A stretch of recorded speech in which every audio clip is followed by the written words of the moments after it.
What happened on that fatal day when you shot the doorman? It erupted like a firework. Trying to fight our way to the door and get out. We heard these terrible screams. And we tooled up and went back. Shotguns, handguns. I always say that, look, the guy would still be alive today had he not thrown me that punch. And all the sirens we could hear getting closer and closer.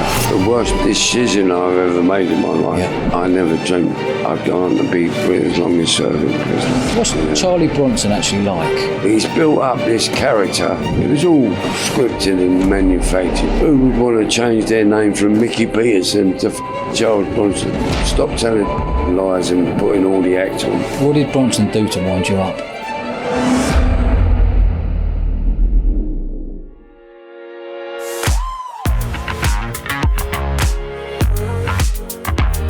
John, welcome to the show, mate. Pleasure. Yeah, very much looking forward to this one.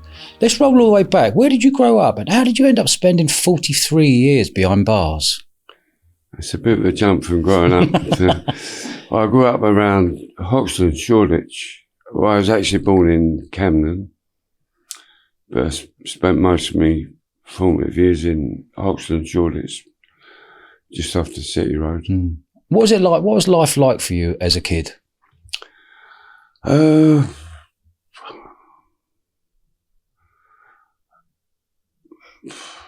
was a lot of poverty then, you know, but I still remember the rationing, you know, and there's four of us, four families living in one house. We had 7 of us in 2 rooms at the top. You had to go all the way down to the basement, out in the backyard, use the toilet, things like that, you know. Mm. No hot water. So, but you don't really notice you're having a tough life because that's all you know. And yeah. Plus we had, it was adventurous because you had all the bomb buildings and that's your adventure playground. Mm. So me and my dog, we used to go all over the gaff, you know. What was schooling like for you? It was a bit hit and miss. Primary school, I seemed to be always in trouble for one thing or another, probably because I was just hyperactive. You know, at lunchtimes they try to lay the kids down and go to sleep and all that. That's a no-no. You know, that's when I come alive. Yeah. Then I went to a secondary modern in Old Street.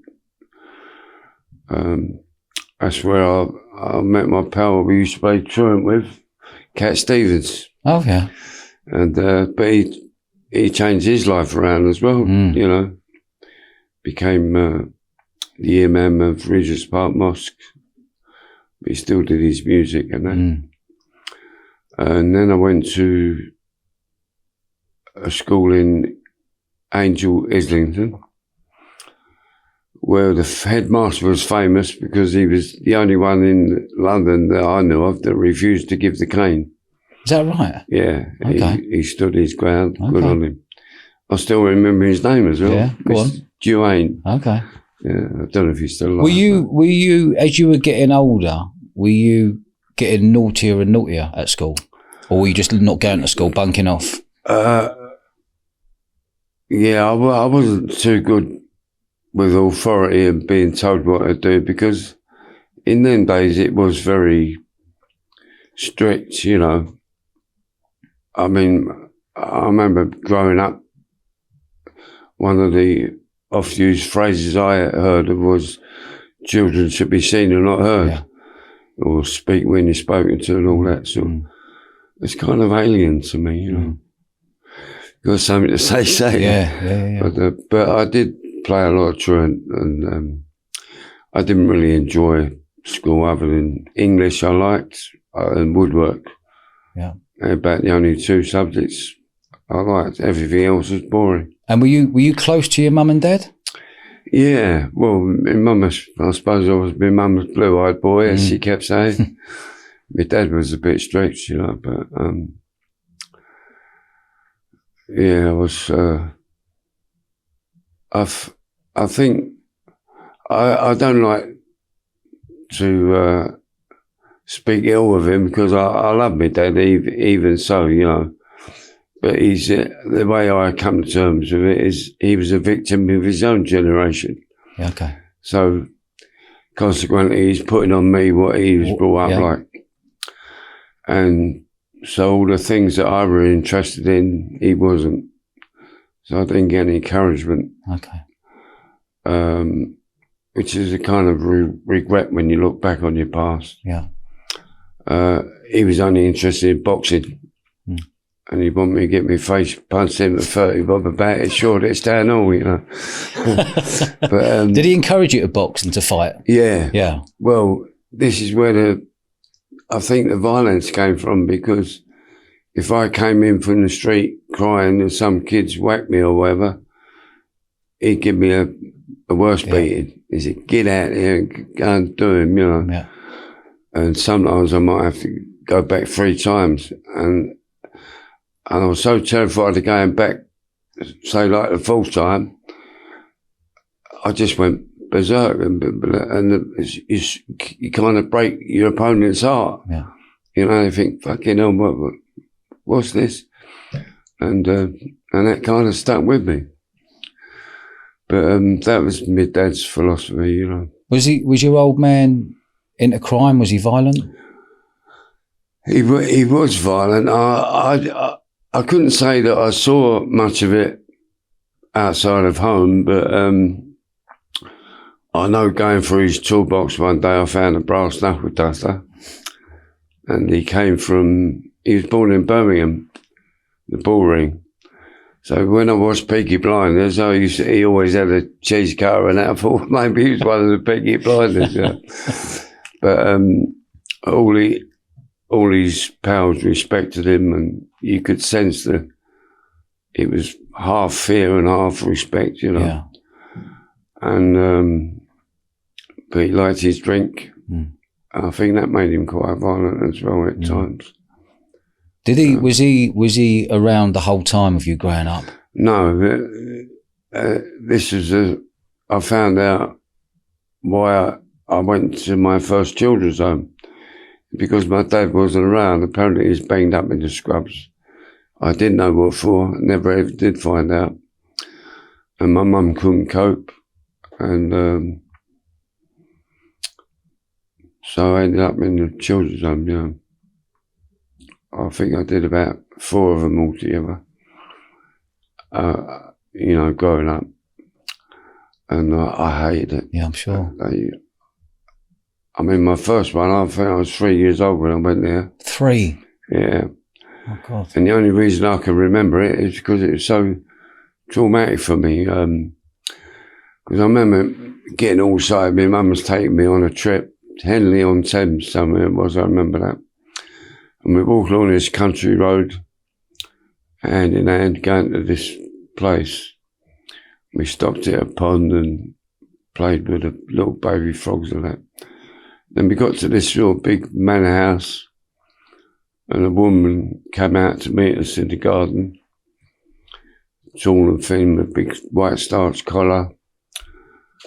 And I never had a clue what it was, like what was coming. And she pointed to this little red tricycle in the garden and said, would you like to ride the bike? So I said, sure, you know, I'd love to. So I did one circuit of the garden, came back, my mum was gone. And I just fucking screamed blue murder, you know. It was like the end of the world. Yeah. I felt like I've been... But I know obviously now that she did it for the right reasons, you know. She was as heartbroken as I was, I imagine. Did any of your other brothers and sisters go? No, that was a strange thing. Yeah. Yeah. No. Did you ever find out why you were the one put it Well, through? I got told all sort of soppy stories like, oh, you got a bad chest, you need to see air, you know. I wasn't quite a sickly child. I went down with everything that was going, you know. Yeah. But in adult life, I don't even get a cold or flu, you know. Yeah. So I suppose it's a good thing. Mm. How old were you when you come out of the care homes? Roughly. Roughly. I think it finished around about 12 or 14. Okay. What were your movements after that? Did you go back to your mum, or did you? Yeah. Okay. Back to mum now. And as much as I wanted to be at home, I found even the transition going back home a little bit difficult because the uncomfortable beds, and because in children's home you get clean sheets and your own bed and all that, where it was all top and tail, you know. Yeah. And overcoats on the bed in the winter for warmth and whatever. and crowded, you know. Mm. So moving on from that reading then, what were you doing? What was your movements as you're coming into adulthood, proper adulthood now, 18, 19, 20? What were you doing? Did you have a good tight set of pals around you? Were you looking how you want a quick pound note, or? I kind of took a lot of example from my dad, I guess. I ended up in the pubs. I used to have a drink with him and that, meet all his mates, and it was at Balsall that I met a guy that I got on okay with, who later on, when I was sort of near my 20s, that I met in a club called the City Club in City Road, Islington, and I bumped into him again. I hadn't seen him since Baltimore days, and he was into the pavement work, you know, the bank robbery and that. And he said, yeah, if you want a bit of work, like, so that's how I got into it. I started off as a driver. People thought I had a bit of finesse driving, you know, or more or less getting away from old Bill. Yeah.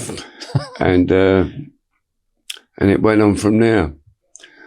And we started working for different firms, South London, North London, West London, East London, or whatever. Wherever you got invited on bits of work and that, you know.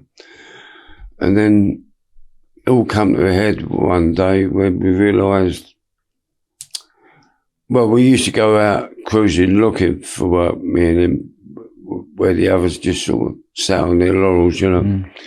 And we'd find bits of work and take it to a firm and say, like, have a look at this.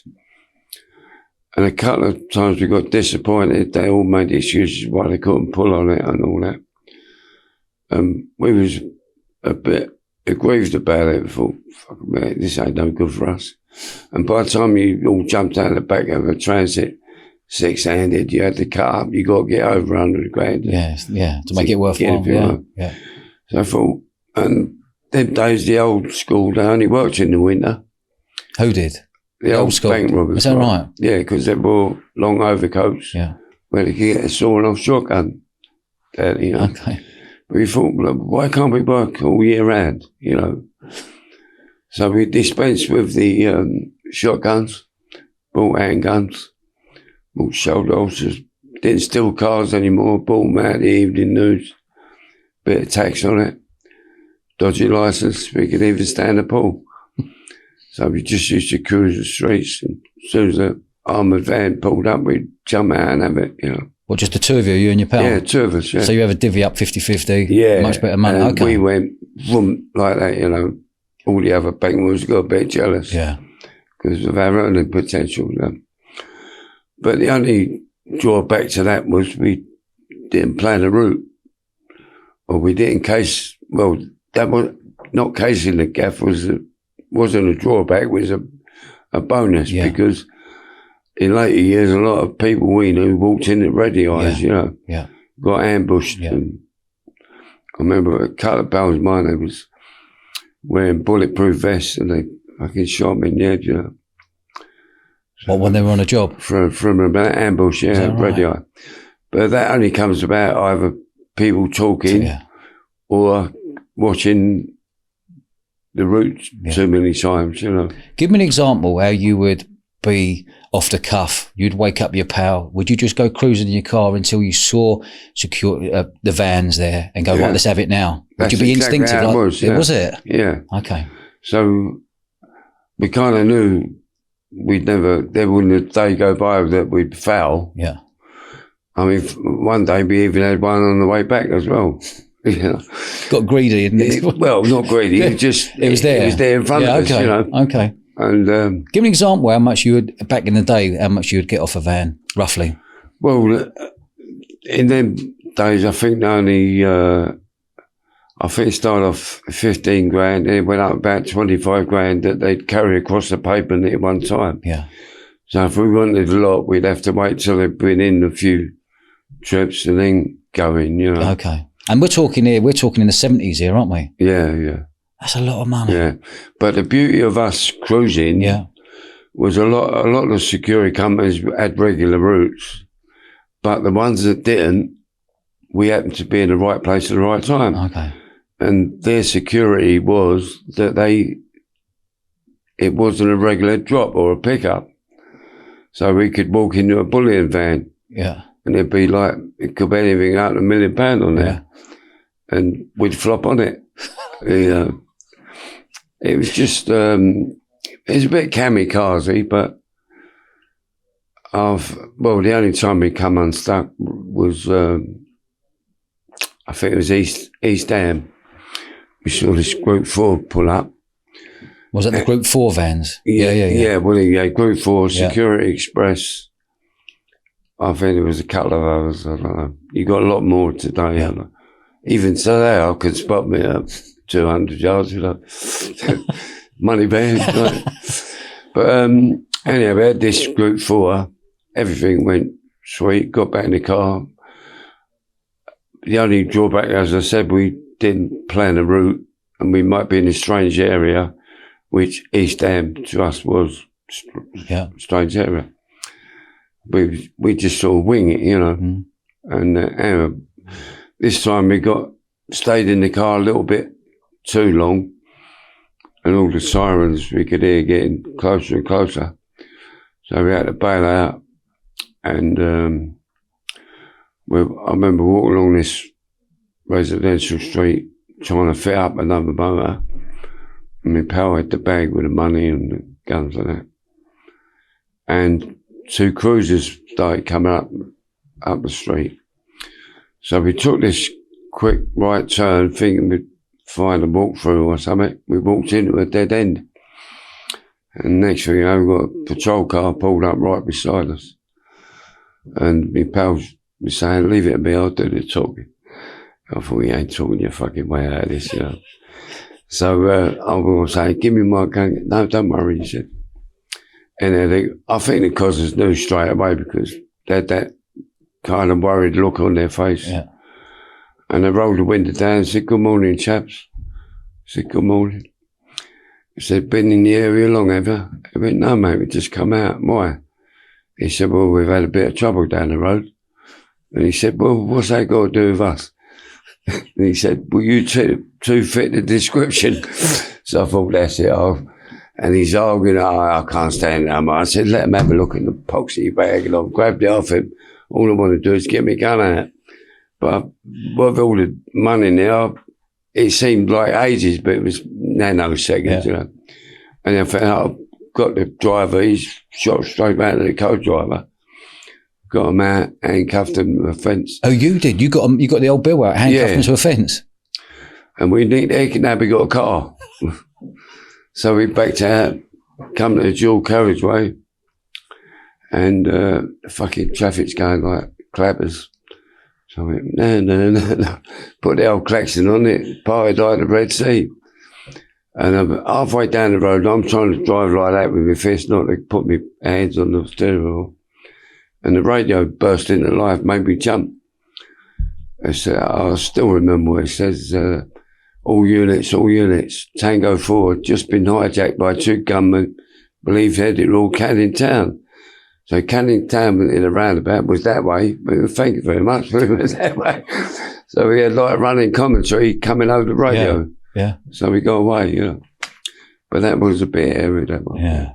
How many robberies do you reckon you did in total? And was bank robberies harder than secure vans? Nah.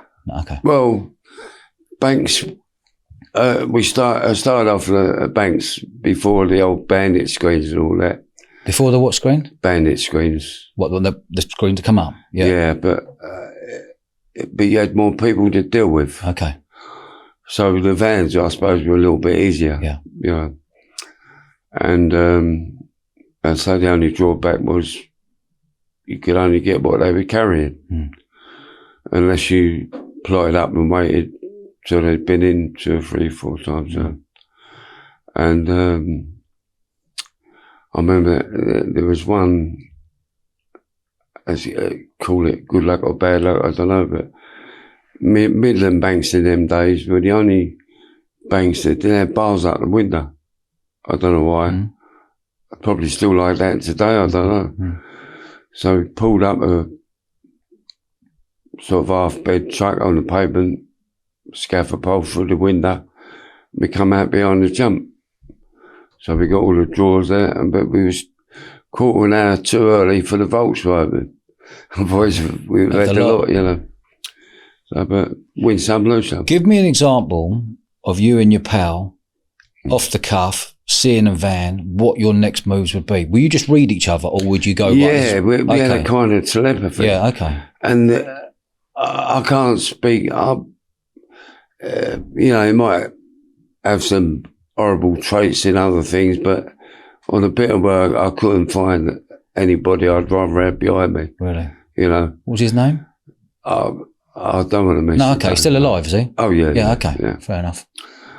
And if I knew he was behind, you know, I had him behind me back, I wouldn't worry about it. Okay. I'd just concentrate on what's in front of me. Yeah.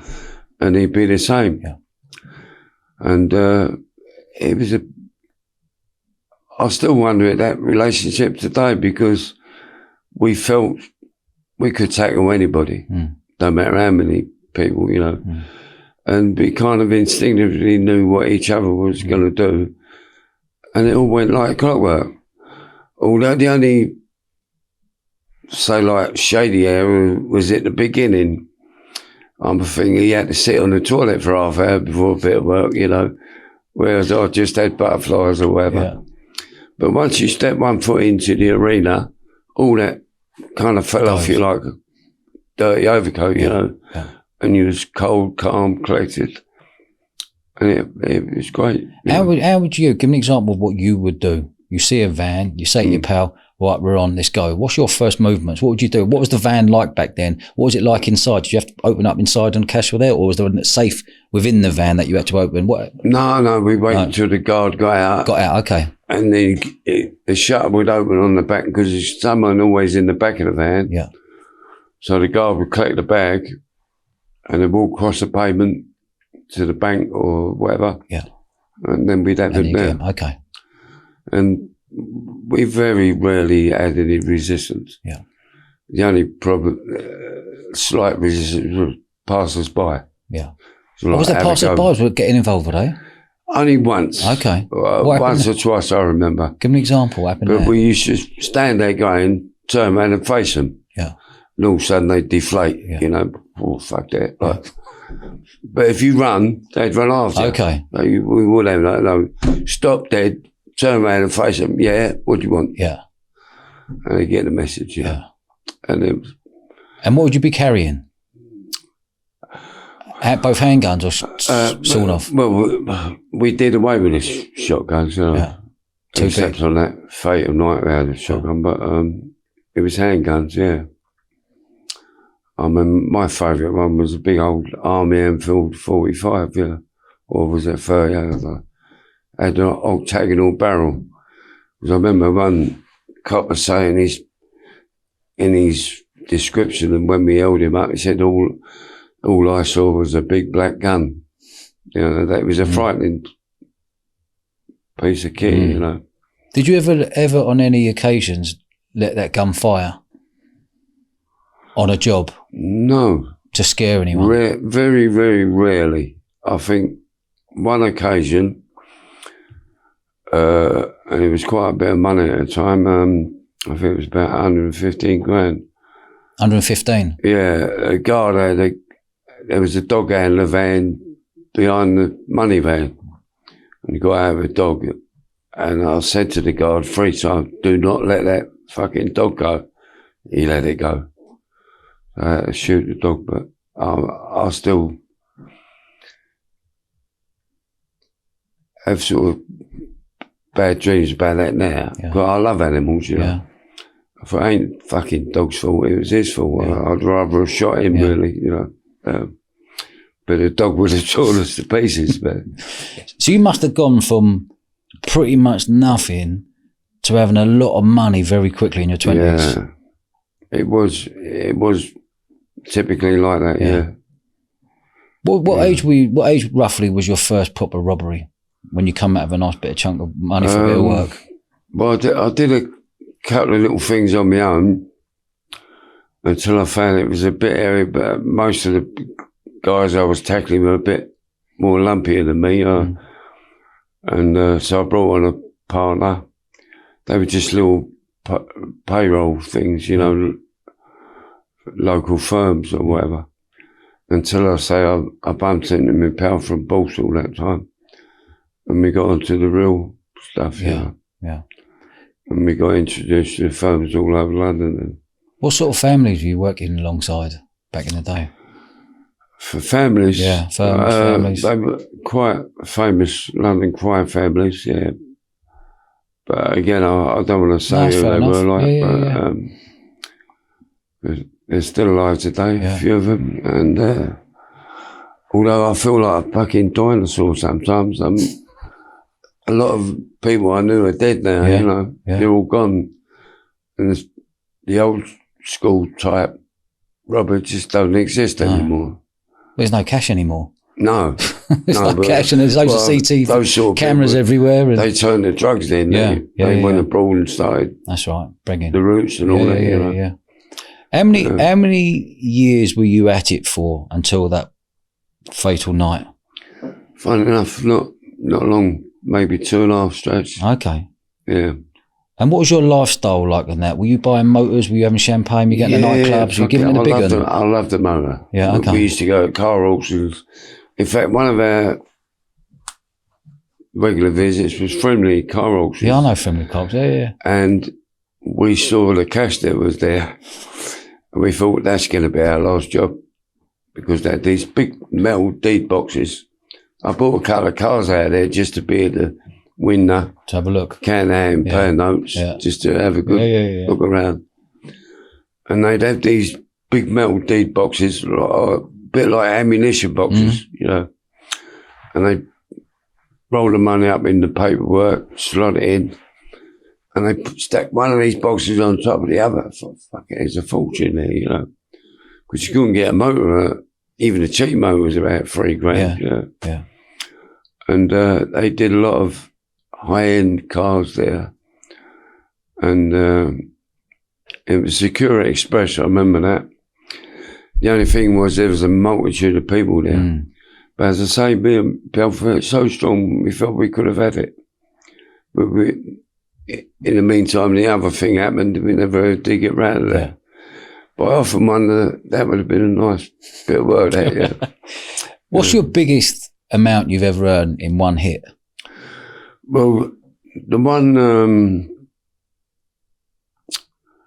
it must have been near 70 grand, which is a lot of money then. Yeah, a lot of money. The equivalent of that today would be like, it's got to be 10 times plus today. Well, one of the reasons we broke away from the established bank robbers was because of the work they turned down that we'd found. Yeah. And I remember this one piece of work over North London. Again, it was a money van and a dog and a van, one behind the other. And every one of the guys, one after the other, made excuses. One said, oh, there's a police station around the corner. Oh, yeah, so what? Another one said, there's a helicopter pad up the road. And then the last one, I think he said, oh, well, geezer at the bus stop there recognised me. Like, it all sounded like Fanny, you know. So we was disgusted with them. When they all dispersed, I said to my pal, do you think we could have that out on our own? And he was I love this guy so much here. he went fucking right we can, you know. He never ever took a backward step, you know. And so we had it, and it come to over 50 grand. Yeah. That was the first time we cut that down the middle. 25 grand each. It was Happy days. A lot of money, you know. But then we went on to have, because we was at the right place at the right time, and it wasn't a regular drop or a pickup, we had a lot more than that, you know. So it was pot luck, really. How many robberies in total do you reckon you've done? I've been asked this question before, and I've always sort of kind of hedged it because... Roughly. It's a bit more than what they think. Let's put it out. 50 plus? That could be a good figure, yeah. What was your life? I think the attraction of it was the adrenaline. Yeah, I was going to say the buzz. It had to be the adrenaline. Yeah. And it's such a powerful drug because me and my pal, we decided to retire. We had so much money, we didn't know what to fucking do with, you know. It was coming out of our ear holes. He bought a house, I bought a house. I bought a Aston Martin, he bought a fucking Bentley, we had a boat. Yeah, there was nothing else we wanted. Yeah. And the house was all done up to spec, and the garden landscape. And we're sitting there, and I'm fucking bored shitless, you know. So all of a sudden the phone went, it was him on the other end. He went, "Hi John, how you doing?" I said, "Tell the truth, I'm bored fucking shitless." He said, "So am I. Get the tools out, let's go back to work." Yeah. And we lasted 2 weeks. Yeah. We just couldn't retire. Yeah. It was that adrenaline. It weren't the glamour or we thought we was dog's bollocks and that. It was that buzz, you know. What was the emotion from the phone call to your pal phoning up, who you did all the work with, to go, right, we're on a job? What's the emotion from before you're about to go on a job, to doing the job, to leaving the job, to getting away into a safe house? Oh, it was up and down like that, a roller coaster.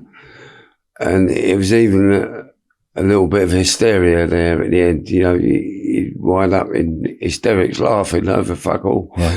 You know, it was just the release of the energy. Because although for the most part everything went sweet, there were a few airy moments, you know. We had a couple of chases here and there. Yeah. We even had tried to shake a helicopter off once, which we ended up successful. I think it was after that, the patrol car. So I ended up round about Blackwall Tunnel somewhere, Cannon Town, dumped the motor outside the scrapyard. I still had the fucking blue light going. And we'd gone down the street and jumped on the bus going by. So this is the one where you handcuffed the old Bill. Yeah. You nicked their motor, done the off-skis. Yeah. You dumped the car, kept the light on. That's and your movements from there were what? Jumped on a bus. Okay. In the high street. After coming out of this side street. And we got up to the top deck, and all of a sudden, fucking Granada come round the corner on 2 wheels, siren going. It was the old, what they called a Sweeney. Yeah. And he's got his arm out the window, like, giving it large, you know. And I've looked down, but me, he's looked up, and we locked eyes. I thought, fuck. I said to me, pal, I went, fuck me. I keep nearly missing it, don't it? I said, I think they got us. Yeah. And this is why I love this guy. What do you think? He said, fucking hell. He said, we'll have to hijack the cunt bus now. Is that what he said? Yeah. Oh, bless him. I love him. Have you seen this fella? But he was just posing. Yeah, okay, so no one clocked. No, he just went, they went straight on. You know. And that feeling of leaving that job, because that's a risky move you made. That was hairy, yeah. What year was that? 74, 75. Okay. Yeah. Your man there, your right-hand man, have you seen him since you come out? No. Would you like to see him? I'm not allowed to. Okay. Okay. Yeah, of course I'd like to see him. But whereas I'm sort of a bit of a ball in the china shop, he's more shrewd and sensible. Yeah. He knows how to work the system and extra. Yeah, sure, I'd like to see him, but he was a good mate of mine. You know? But I understand the reasons, and you know, good luck to him wherever he is. Yeah, I hope he's okay. Good. Yeah. When you were earning all this money, were you clocking that people were clocking you, going, how's he earning all this money? Not really. No. You're not thinking the old Bill clocking, how's he got from nothing, Aston Martins, Bentleys, boats? I did, well, we rarely got a pull or anything in the motor, you know. I think things were pretty lax on the roads then, you know. And I think the more respectable the car you had, the less likely it was getting a pull anyway. Yeah. And, because I remember riding with him in his fucking Bentley one day, or Silver Shadow or some such fucking, he used to change his motors like underpants, you know. And some kids stopped us at traffic lights and went, you famous, mate, you famous. It was just little things that made you laugh at that. But I opened up a greengrocer shop down in Hornsey as a kind of front, you know. I didn't really give a shit about earning out of it. Well, I didn't. I lost money on it because I used to go and buy all the best produce. And if an old lady come in and wanted to buy one banana, I'd give her a fucking big hand. But that come back and bit me on the arse because she told all her mates. Next time I got a fucking queue of old ladies. You know?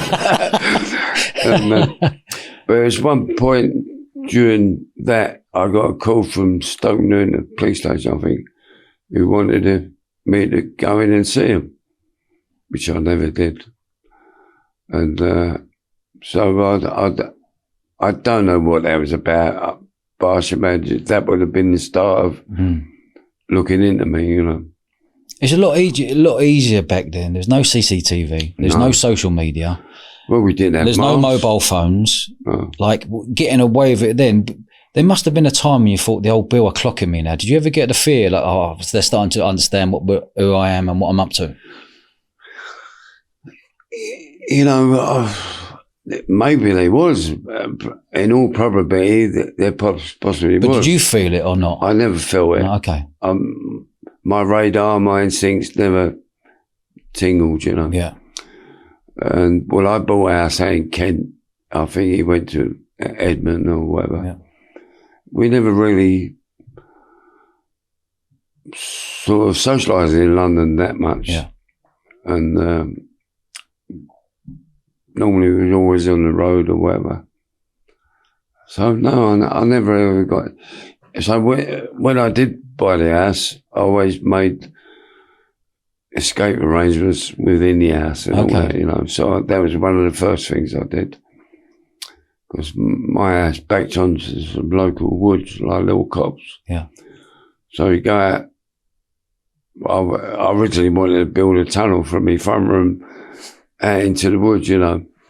But I had a wall built around it with an arch doorway that led into the woods. Yeah.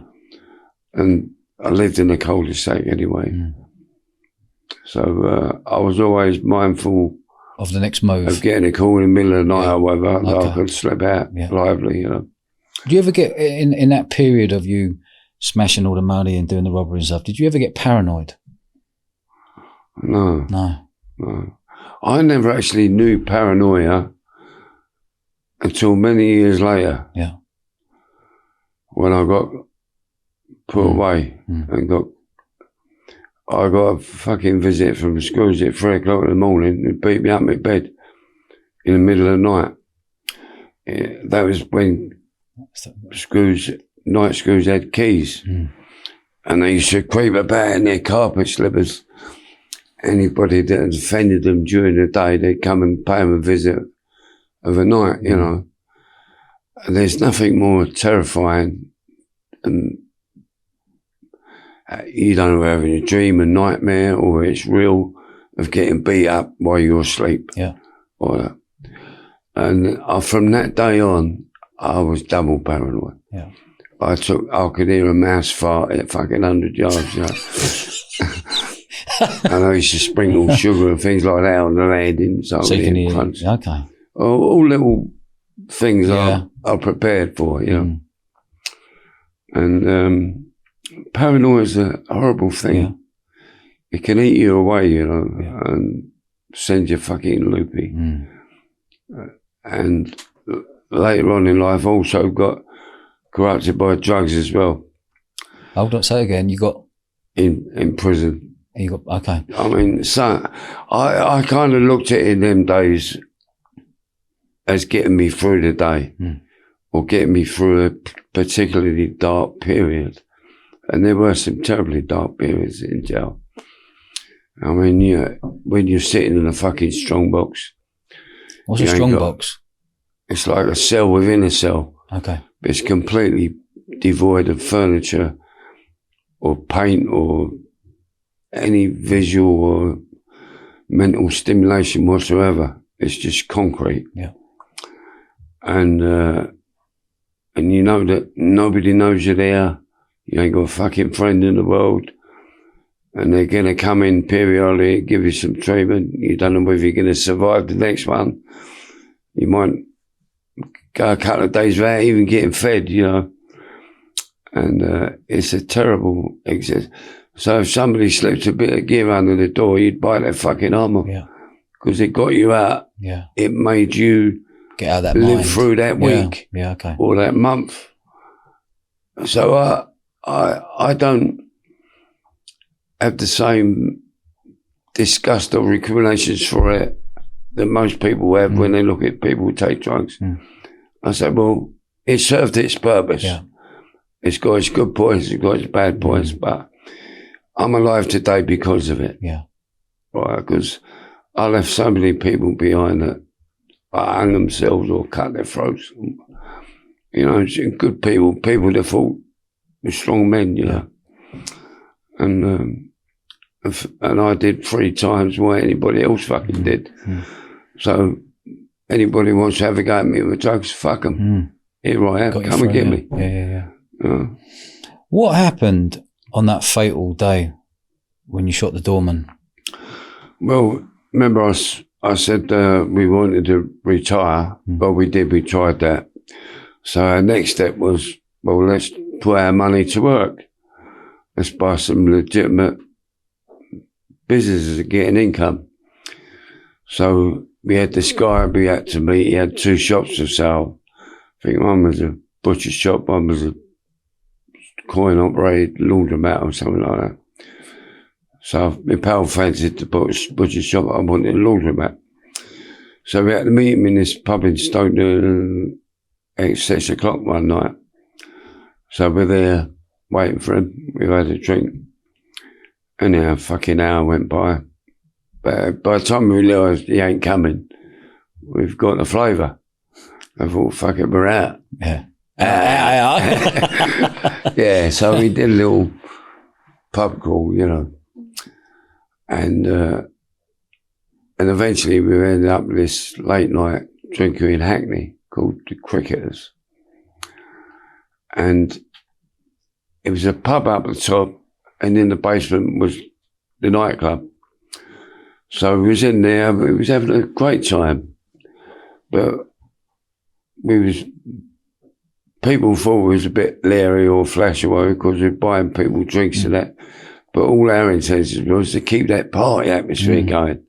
We don't want nobody like losing their party mood because they ain't got a drink or whatever. Fuck it. Free bar, you know. But you get people that got very jealous of that sort of behaviour. Although we never thought nothing of it. It wasn't a sort of flash bone in our bodies, you know. We just wanted people to be happy.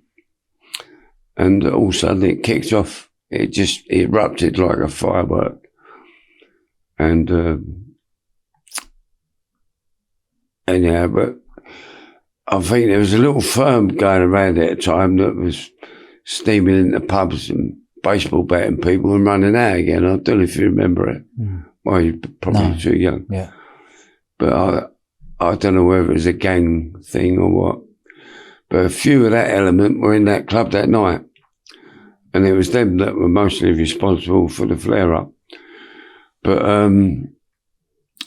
during that evening, my partner had met a young kid he knew who was out with his girlfriend. So, of course, they're in our company. You can have what they want, have a free night sort of thing. And, when this...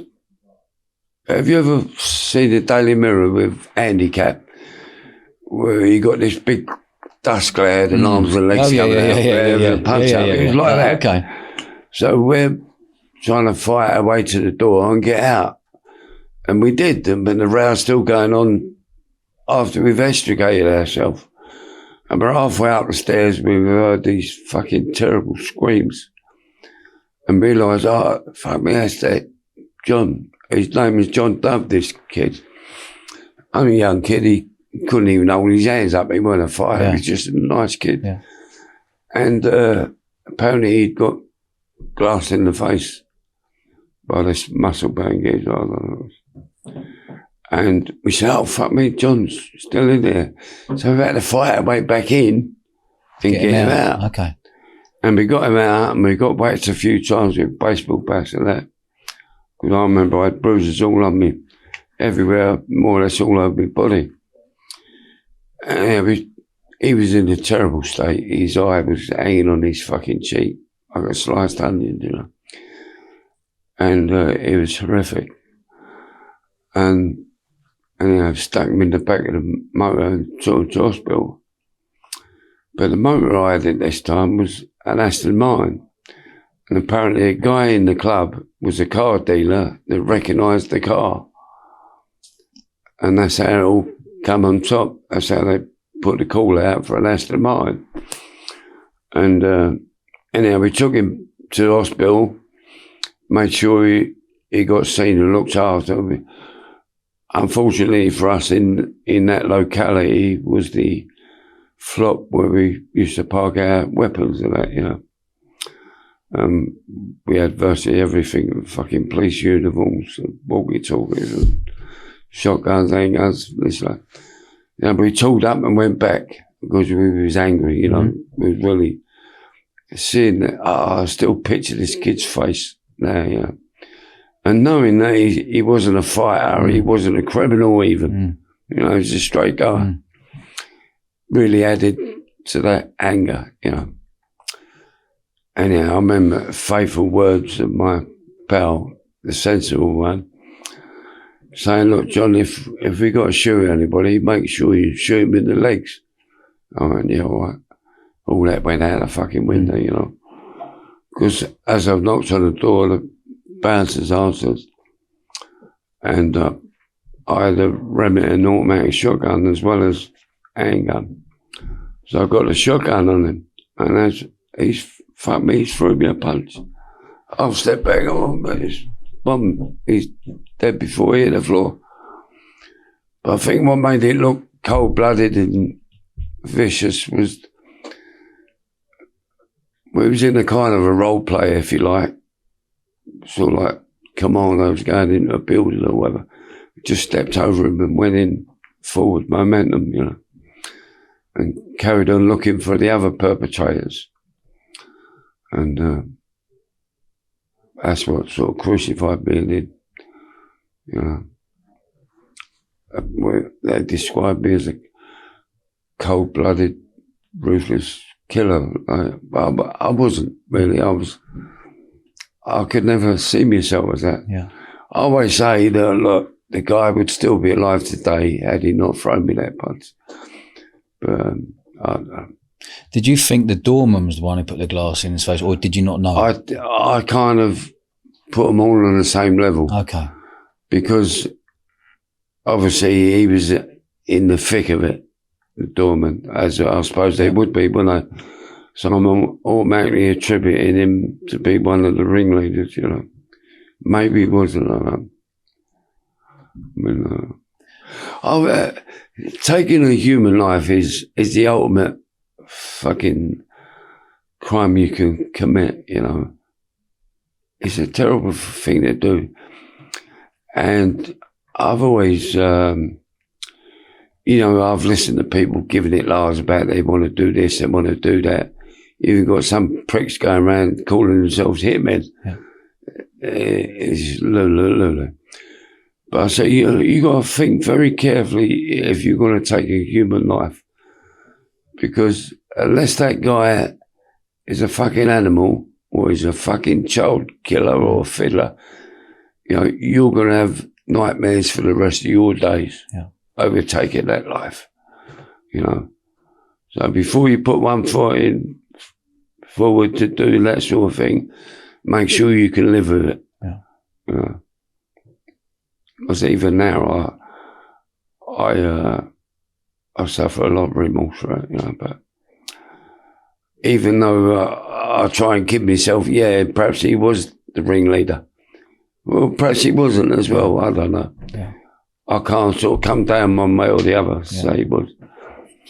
But all that sort of reinforces that sort of attitude is that bouncers in them days were thugs. They're animals, They're more interested in, they could bash a 16-year-old kid over the head with an iron bar just because he wants to get into a club. Yeah. Or he's got the wrong trainers on, or he ain't got a tie or whatever. Man, it's thuggery, It's not like today, it's licensed. And they use a bit of diplomacy. What was when you shot the guy, what was racing through your head? Nothing. Just getting the people responsible for doing that to that kid. Of course, everybody, there was soldiers and sailors there in that club that night, and even they were fucking pulling people with tables over and hiding behind the table and all that. So we must have terrified everybody. Yeah. After shooting that bouncer, when you went into the club, how many shots did you let off that night? Well, after the first shot, with the automatic shotgun, it jammed. So that's when I pulled the pistol out, and I think I let 5 off. I think my pal maybe 2 or 3. So your pal went with you. He saw you shoot the doorman, did he as well? Yeah, he was right behind me. And then you stepped over, and then you were going in there. What state were you in? Have you been on the booze? What time of the morning was this? What time? This was about 3:30, 4 o'clock in the morning. Okay, and you've been drinking since 6 o'clock. 6 p.m. to what? Well, maybe 5:30. Okay. 4, 5. So you've been on a 10-hour sesh. Yeah, I guess. Okay. Just booze. Yeah. No, neither of us took drugs. Yeah. We wouldn't even take an aspirin in them days. Yeah. If you had a headache, you would take aspirin. Yeah. It was prison that did that, all that shit. So those 5 shots, did you just shoot up the ceiling to scare people? No, we never shot at anybody. Okay. We shot like, the fridge looked like a colander, Yeah, okay. But, you're shooting at all the objects and then exploding. It's like being in a fairground. Yeah. So. How long do you reckon that whole scene lasted for?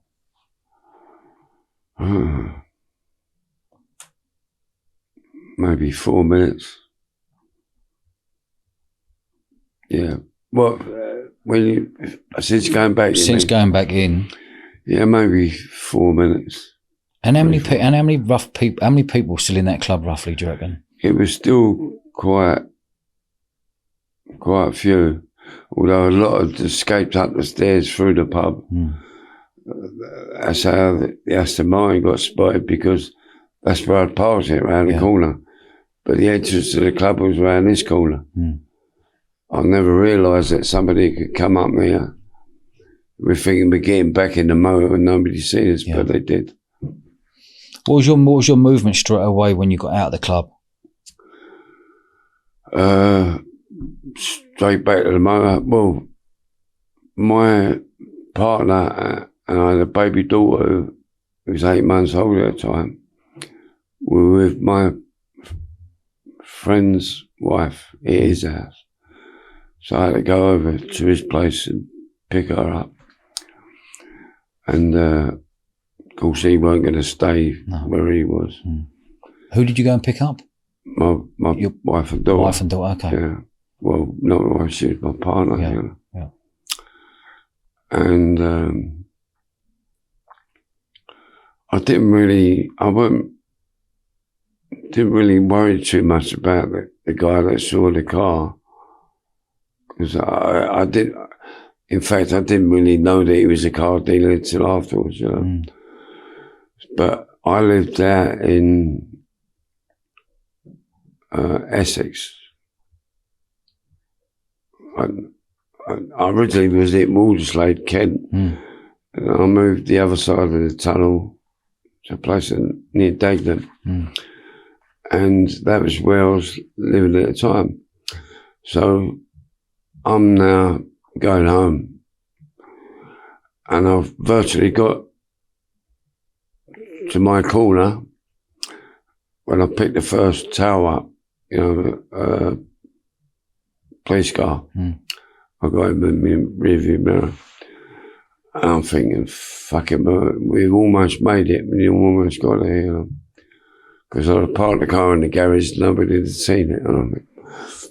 So just on the corner where I live was the local constabulary. So I'm thinking, just maybe they're going back to base. But I guess in my heart, I knew it was on top, you know. So by the time I pulled into my turn, and again it was a cul-de-sac, and I had a semicircular drive to my house. So I drove in and parked in front of the front door. Straight away got the girl out and the baby out, ushered them indoors. But all of a sudden the cars coming from everywhere, blocked off both driveways, blocked off the street, and there was old Bill every fucking where. They started walking up my driveway. So, but I'm still tooled up, you know. So as I pulled out, they've all scattered.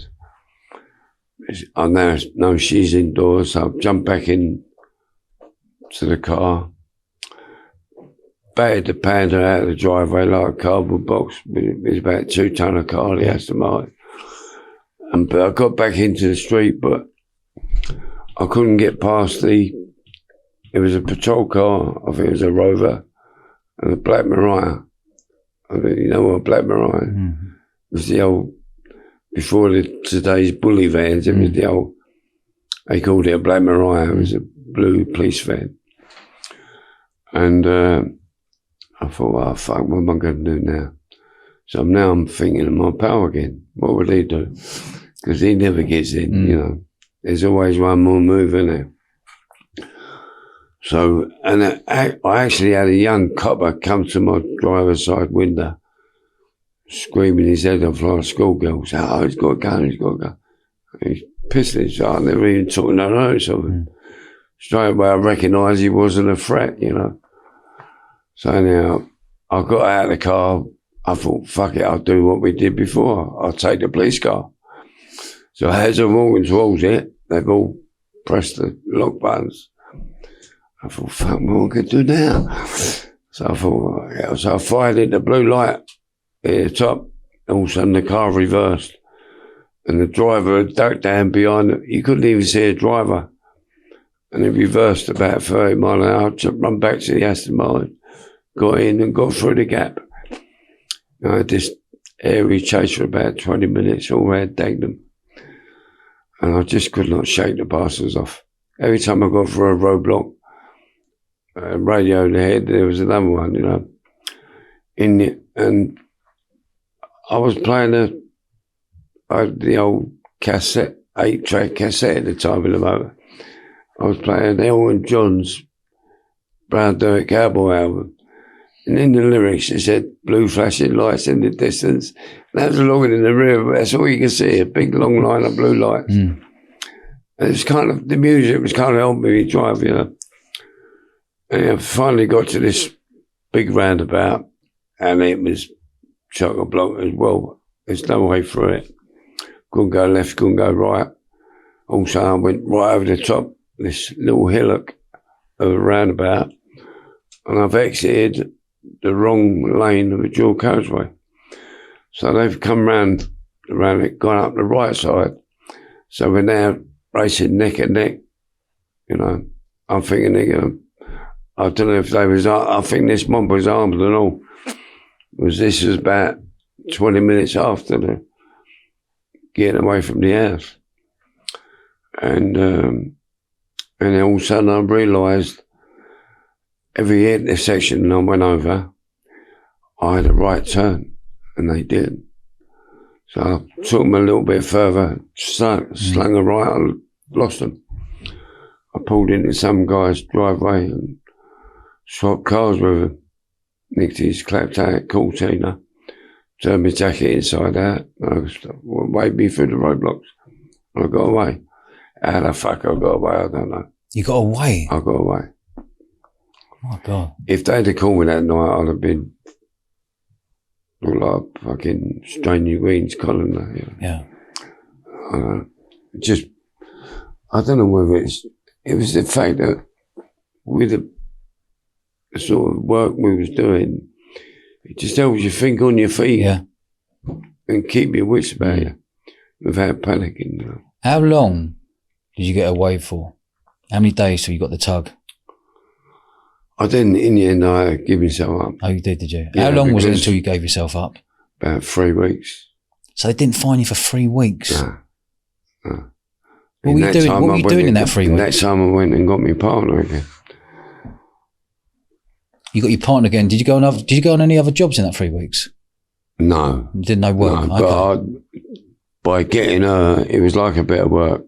I got a little firm to go and get her and take her through walkthroughs and get over bridges. Get and my partner, my girlfriend. Okay. Your girlfriend, okay. Yeah. So you got her out of your house with your daughter? She was in fucking ribbons. I bet.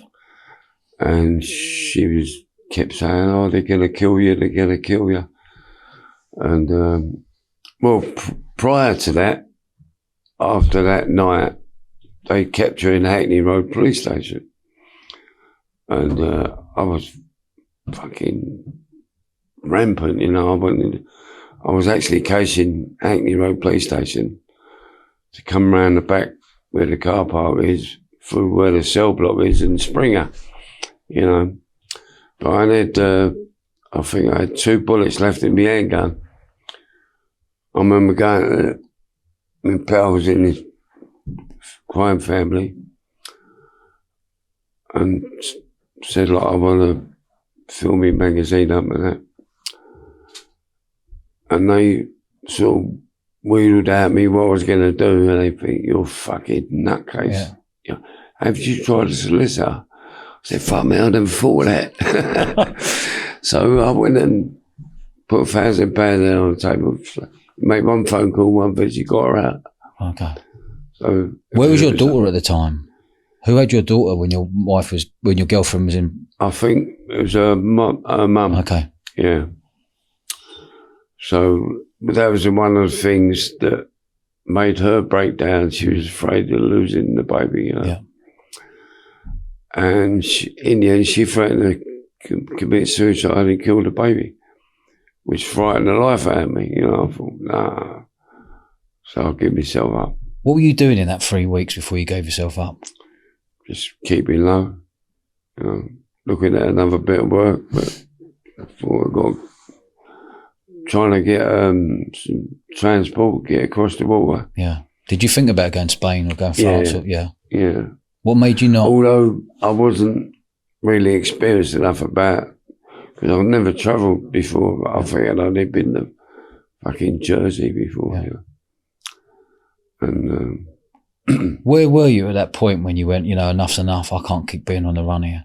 I've got the fear of my girlfriend, my daughter. Well, I went from Elephant and Castle, fucking Cardiff, Swansea. I went all around the gaff, hotels, you know, spending money like water. But then she just got, because I had her with me for a couple of days, and she was just a complete mess. Yeah. In the end, I had some people drop her back home, and I thought about it a bit more. I went and saw Mr. Solicitor. He drove me up to Holmes Road Police Station, and that was it, handing myself in. Did you tell the solicitor everything that had happened? No. No, okay. No. You just went in and handed yourself in. Yeah, it had nothing to do with nothing. Yeah. Oh, yeah, probably. I told him sort of rough out. As much as he needed to know. Yeah. Okay. What was that moment like for you when you were like, the worst fucking day of my life, the worst decision I've ever made in my life. Yeah. I still kick myself up the arse now for fucking, because my pal eventually went up getting nicked because he'd gone into a bank. I think he tried to sell one of his motors, and he'd gone into a bank in Kilburn, and they was all plotted up waiting for him. Okay. They flopped on him. So I'm thinking, draw the box, let him get nicked first. If it happened, then I can put everything down to him. If I get caught, or vice versa. Yeah. But it never ever. I ended up giving myself up anyway. What would you have done, knowing what you know now? What would you have done differently that day? I'd have continued, but in what way? Like going back to when you said you kicked yourself up the arse for handing yourself in. Yeah. For what you know now, with that regret, would you go off doing the off skis or? Put plenty of effort and thought into going abroad. Yeah. Because, one thing I learned in later years from my escapes was that Spain had no such thing as a life sentence. Yeah. And you couldn't get extradited for it. That's right. And, but I didn't know that then. Okay. But had I poured thought and effort in it and paid people, I'd have been told all that. Yeah. And I could probably still be speaking Spanish now, But who knows? I never dreamt I'd go on to be Britain's longest serving prisoner. I thought, and that kind of makes me angry today as well, because I think, am I the worst fucker in England? Am I such an animal that I'm worse than the cunt that let out 13 years before me that killed 3 kids and chopped their heads off and put them on spikes? Yeah.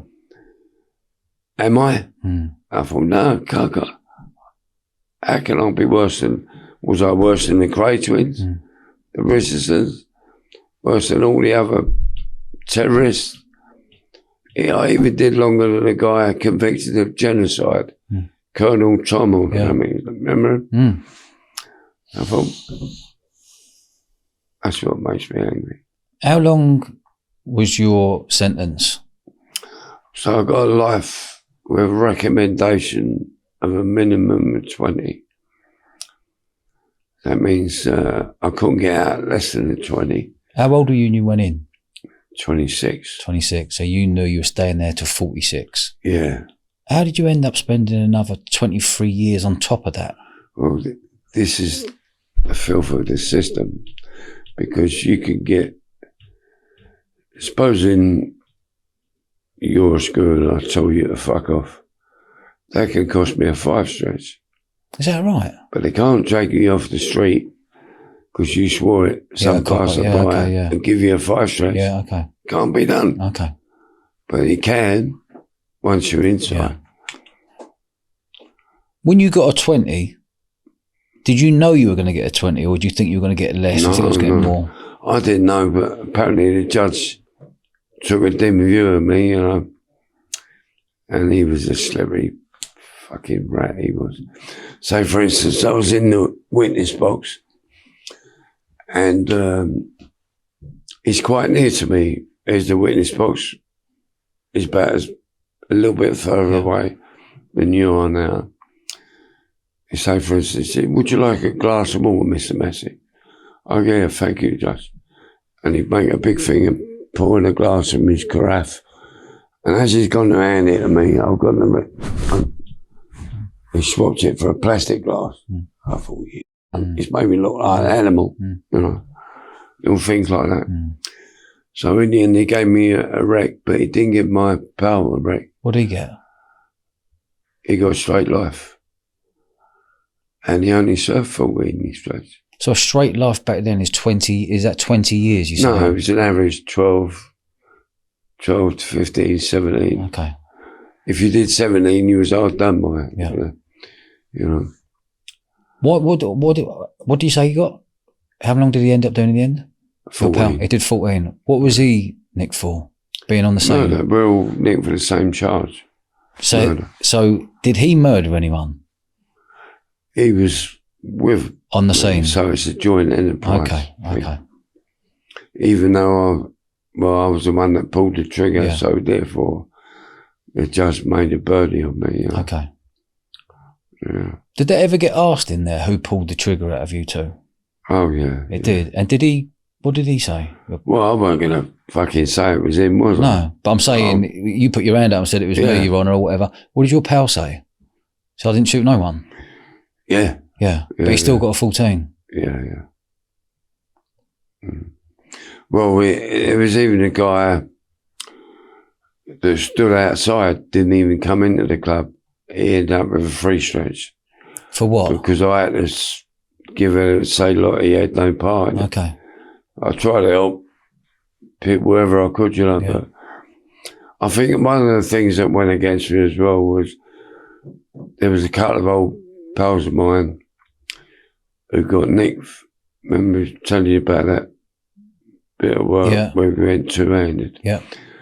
A couple of guys got nicked for it. Yeah, I think they're both dead now, so I couldn't tell you their names. Yeah. One of them was Tommy Spillicy. The other was a guy called Terry Jays, who used to work up the City Club. So the old building nicked these two, badly wanted them. But the unfortunate thing is the bank manager picked him out on ID parade. Right. But I know it fucking wasn't him because it was me. Yeah. I see. The bank manager picked him out. Yeah. But you knew it was you. Oh, okay. So I had to go up the old Bailey and say, get him out of it. Yeah, okay. And I upset the judge in that case as well. The guy who got the 3. And they did get off it, yeah. Okay. The guy who got the 3, did he come back? Did you and your pal come back in the car tooled up? Was your the third person, did he come in the car with you to go back to the club that night? I did. Do you know, that's hazy now. I don't know whether we met him in the club or before that. I just can't remember. What did he get a 3 for? We know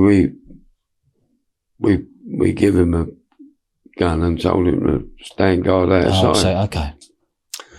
But I sort of kind of ameliorated it as much as I could, you know, diluted down what he'd done and he ended up getting otherwise he'd have got life as well. Yeah. So I think he's dead now. His name's Maxwell. What's that feeling like, knowing that you've just been, someone's gone, right, you got 20 years minimum, you're going to go into prison for 20 years? My legs went all wobbly. Yeah. I felt like fucking jelly, you know, even though I kind of half. But even then, you don't really know, you haven't really got a concept of what a life sentence is or how it's going to be, how you're going to be treated or whatever. I was more worried about my mum being in ribbons and my partner, you know. And she was a great woman. She waited 17 years for me. Oh, your partner? Yeah. And even then, 17? I ended it, yeah. And I'm glad I ended it, even though it broke my heart at the time. Because even then, I didn't know I was going to go on to do that unbelievable sentence. She had a life. Yeah. If I had have ended it.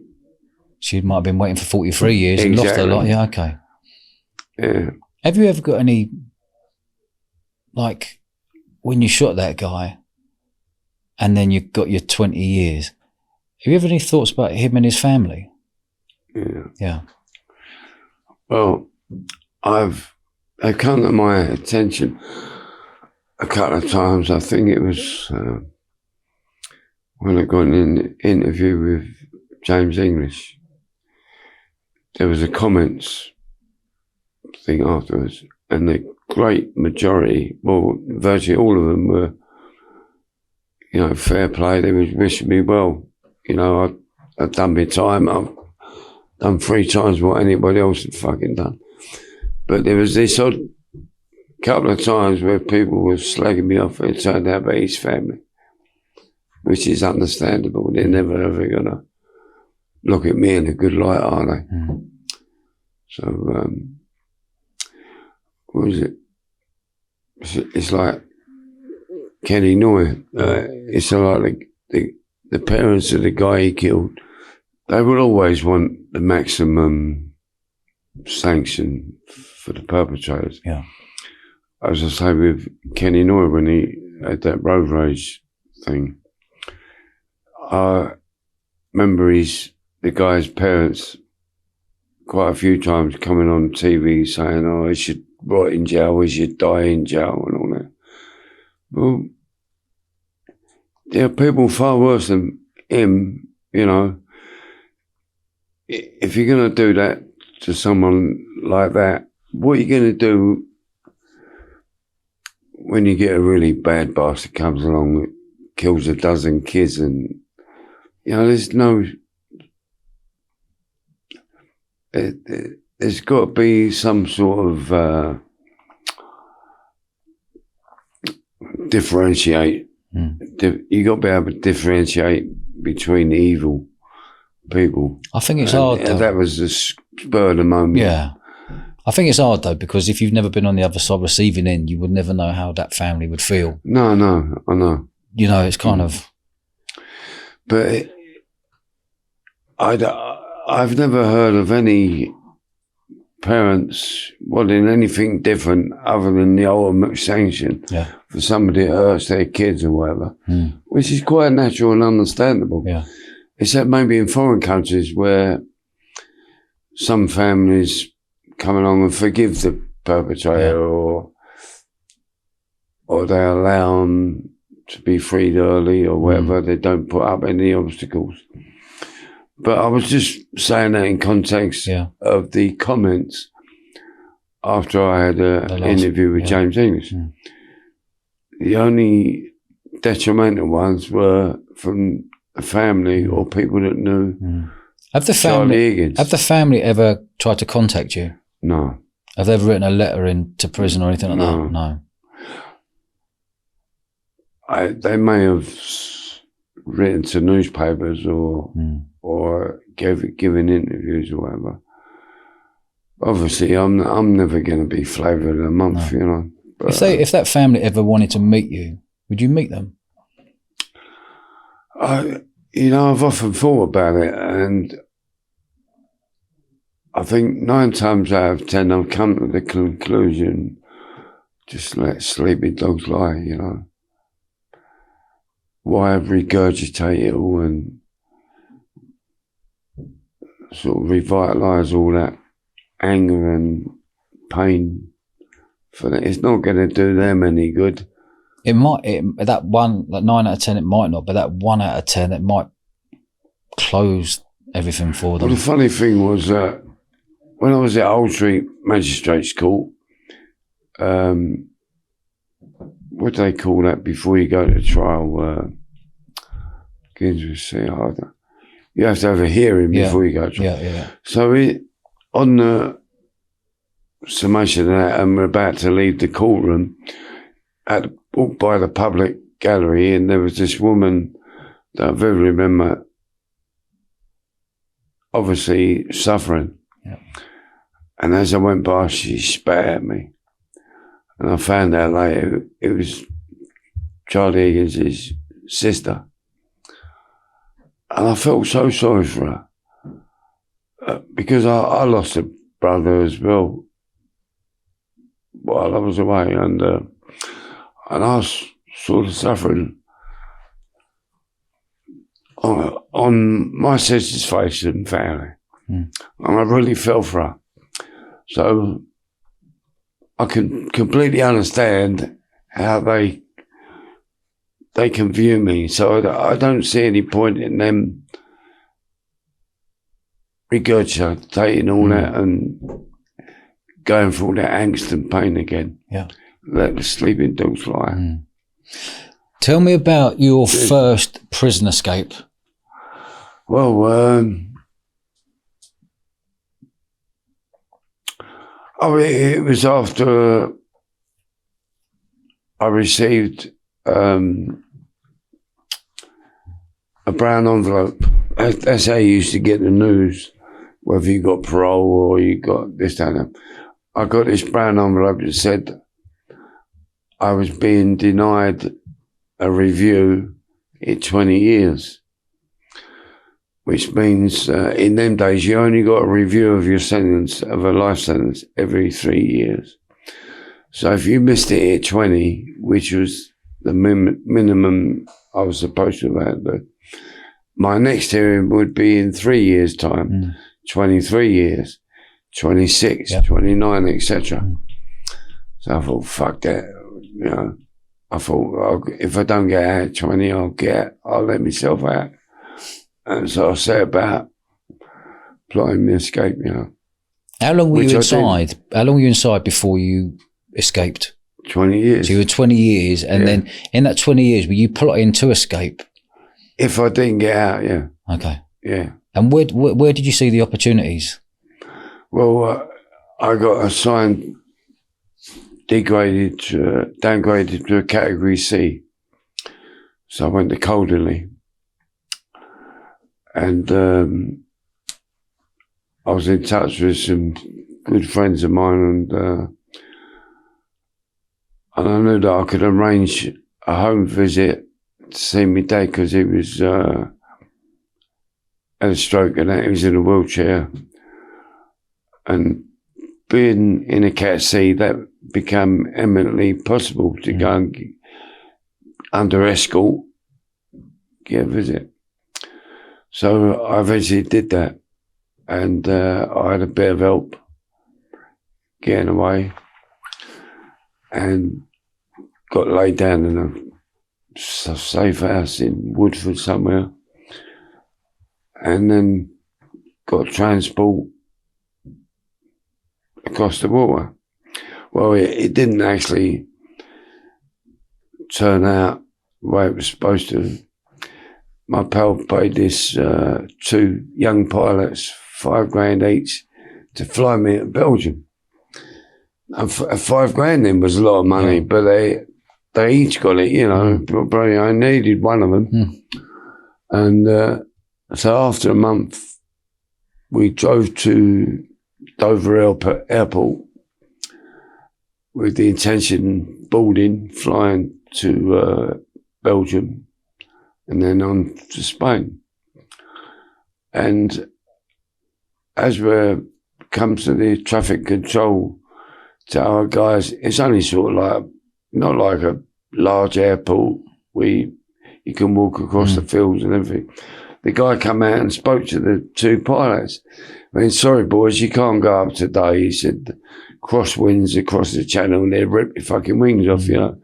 I thought, thank fuck for that, because I looked at this plane, I thought it looked like a bit held together with baling wire, you know.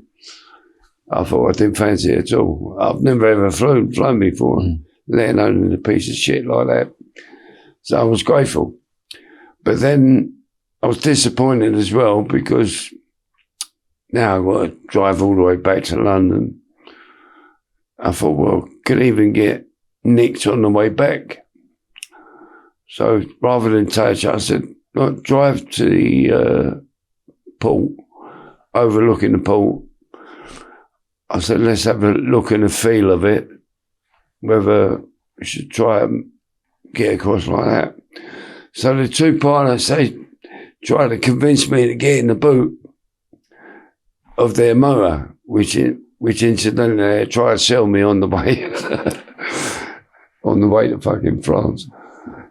And I said, no, that's the first place they look, is in the boot. I went, no, we've done it loads of times. So I went, all right then, but drive somewhere where no one can see me get in the boot. And as I was about to pull away, just alarm bells went off in my head. I went, no, near that idea. I said, give me your passports. So I got a dodgy one there, because he temporary ones then, like yearly ones. That's right, yeah. And so the picture on the passport was me, but the one at the Home Office was somebody else. So I got the 3 passports on my lap, and I'm trying to get the vibes off them, study them, see if anything sticks out. I felt good about it. I went, fuck it, go and buy 3 tickets. So I went and bought 3 tickets for the ferry. And we got back in the car, pulled up at the customs shed. First thing they said was, can we look in the boot? I thought, you pair of you know what I mean? Oh, I've been well nicked. Yeah. But it went sweet. Got to Calais. Eventually met up with a friend in France by the Arctic Trail. From there, got a night train to Malaga. Was it Malaga? Oh yeah, got a night train. I don't know if it was Malaga or not. Or somewhere in fucking Spain. Marbella? No, because Marbella was my eventual destination. Okay. So, and the night train was hairy because it stopped across the Alps. Is it the Alps? The border post. And all the doors were slamming, you could hear dogs barking. I thought, oh, fuck, it's on top, they know I'm on the train. But it wasn't, it was just a normal routine check, you know. So I eventually rolled up in Spain in the morning, got out, and I went, well, we got to get another train. So I went, fuck it, I can't stand another train. Go and get 3 tickets, we'll fly there. So we got 3 plane tickets and flew to we flew to Malaga, so I don't know where the train stopped. Okay. And what year are we talking here? Mid-90s? Because this is 94. 94, okay. 5. Yeah, okay. Yeah. And got to Malaga, got a cab, got to Marbella, and I had a flat all ready for me, a pal mate give me. I could have done what like in near Port Boulouche it was. And it was only when I got there, shut the front door, I went, I felt that's it, I'm safe. Yeah. You know, it was a great feeling. How did you actually escape though? How did you escape from prison, that bit there? Well, I did it, it was easy. It wasn't really an escape, I was under escort. Okay. So give me an example of what under escort means. Well, I had 3 screws with me who took me in a van to my dad. And while we were in the flat, I'd kind of befriended them, and as one of them slipped him a few quid and got him to let me wheel my dad across the park to his little club. So, a little social club.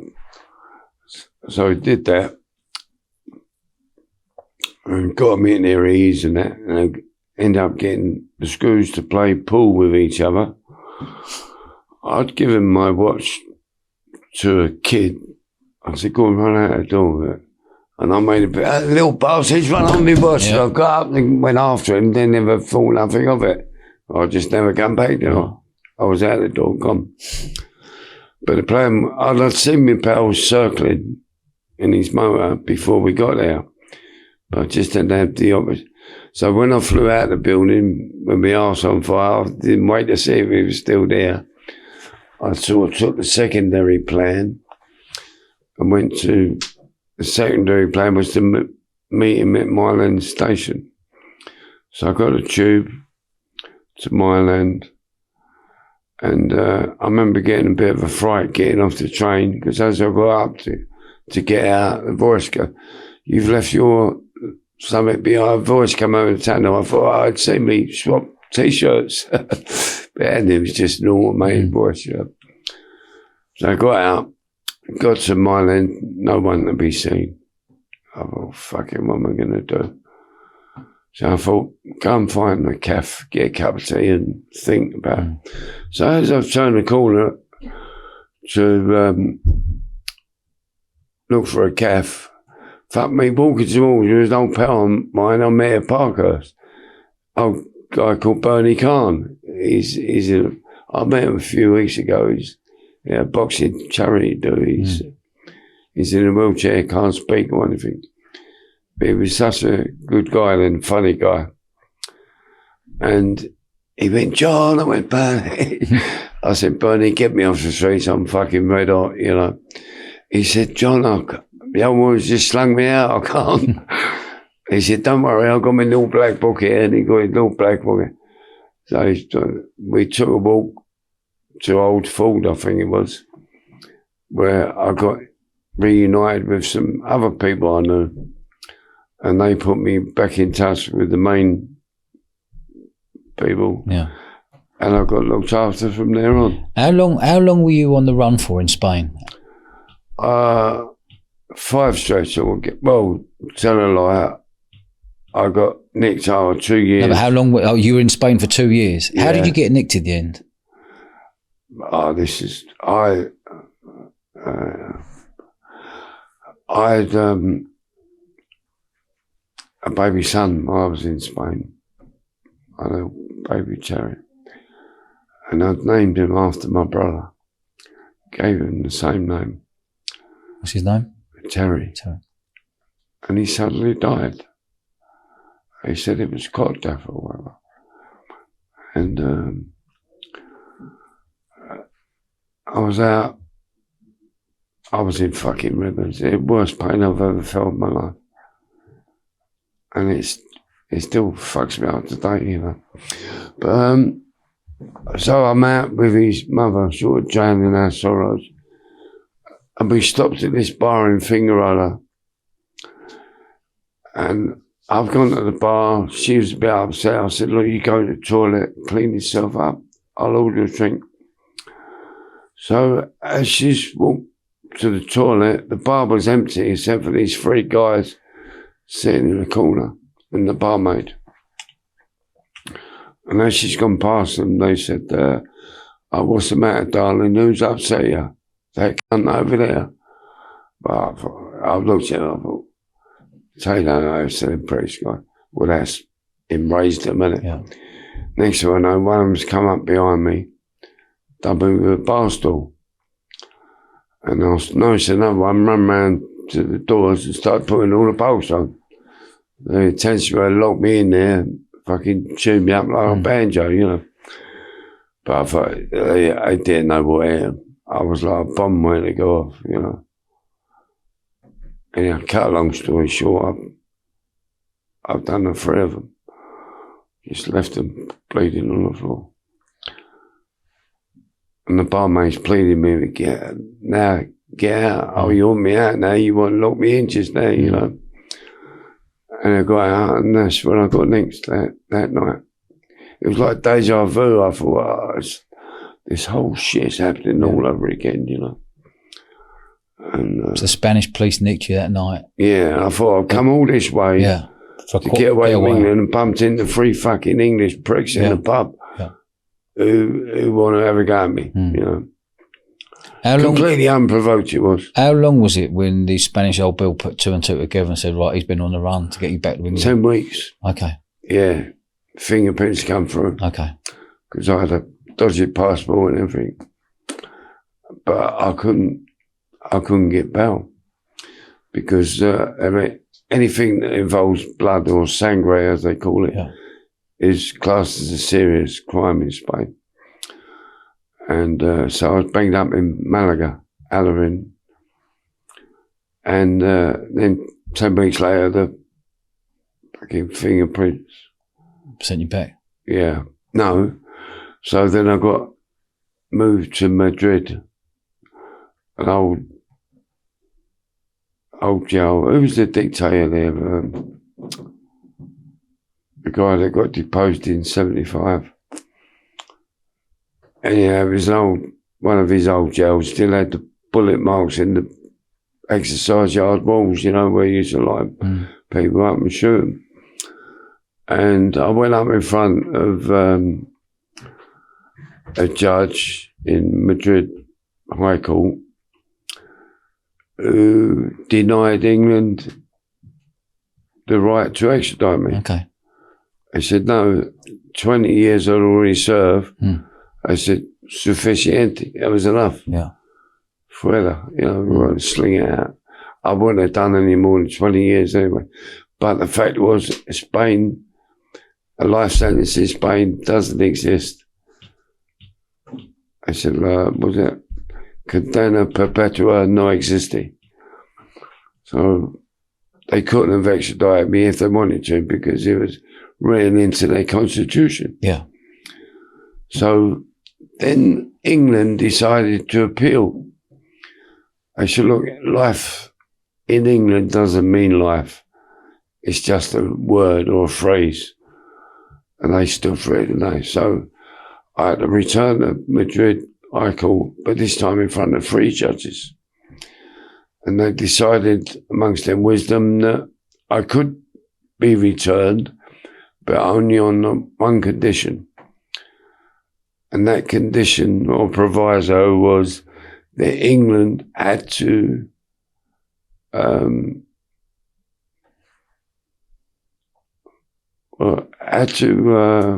forgot a plucky word now. Had to agree not to keep me for life. Which, when you kind of think about it, is a bit ambiguous, because feasibly you could release me when I've got one day left to live within their rights, So they agreed to that. Said, okay, you can go back, but England can't keep you for life. So I'm thinking, well, one good thing is I'm not really doing a life sentence anymore because under the extradition treaty, they have to, but these don't abide by anything. So you got a 20, you done a runner, you were away for 2 years, you had a tear up. I did 3 years in Spain. You did 3 years in Spain. When you did 3 years in Spanish jail for that fight? Yeah. No, after that. After the fight, because of previous? Because I was on the run from England and for these three people that got cut to pieces. Okay. So you had 3 years. I can't end up cutting them. Did you hurt them badly? Well, no, because it was always on my mind that this was deja vu. Yeah. So I had the knife off the bar where I was chopping up lemons with. So one geezer's come around, he got me in that lock from behind, like trying to throw me, and the other geezer's coming out in front. And I'm conscious not to use any killing blows with this blade. So I'm not stabbing, I'm cutting. Yeah, okay. So I'm trying to cut this geezer's arm and eventually let go. I cut the geezer in front of me and it's fucking claret all over again. And, but I was definitely conscious not to inflict any mortal blows, So you've done 3 years, you've done 2 years on the run, 3 years in Spanish jail. When you come back to England, what did they give you? Well, they actually didn't give me anything because under the terms of a life sentence, you can't be released other than by a parole board. And the parole board just won't release you. Okay. So you never knew. So you've done your 20, you've done a runner, you come back in prison. You didn't know how long you were going to stay in there for, and you end up staying there for another 23 years with not knowing. Yeah. Oh, man. And it was fucking hell as well because there was so much brutality in them days because the schools were all ex-squatters, not like Tesco shelf stackers like they are today. Big 18-stone lumps, And they've all got hobnail boots and fucking arms like my legs, And they've killed quite a few prisoners just by sitting on their chests, 20 stone fucking blubber and rupture your spleen and things like that.